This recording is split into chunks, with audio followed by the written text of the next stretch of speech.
that all the member nations of NATO, which have not been paying up to 2%, will get to 2% faster and all pay in a relative short number of years. So, Rebecca, the question is, as he gets on Air Force One to go to London to see Prime Minister Theresa May and then on to Putin, is he thinking to himself, okay, last year I told them they had to do something. This year I came back.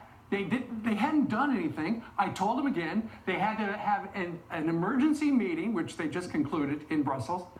I'm leaving with a win. Yeah, I think he's thinking that. I also know, just from observing President Trump, when he speaks publicly, he is always negotiating, always.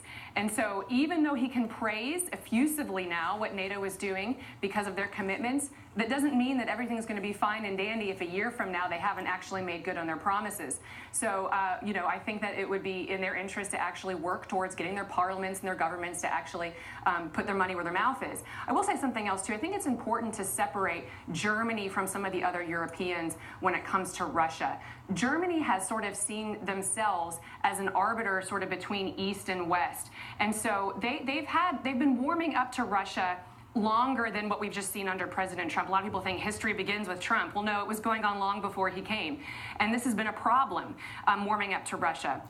The Baltic nations, I was just in Central Europe talking about the threats that Russia poses to the Black Sea and to our our NATO allies there. They're very concerned. What this pipeline does is it cuts out Poland and our other Baltic nations there and helps Russia to continue its ability to really get them under their thumb. So President Trump is trying to break up the energy monopoly that Russia's had over our allies. It's a crack pipe. It's a crack pipe. And once you get on it, they're in control of how much you're going to get. And yet we have more oil, we have the natural gas, and we're a much more dependable customer. So why wouldn't they go to us? The president says behind closed doors, they should buy from us. He hasn't really said that publicly because I guess it might seem as though it's self-serving. But to be honest, we should say that. We don't want to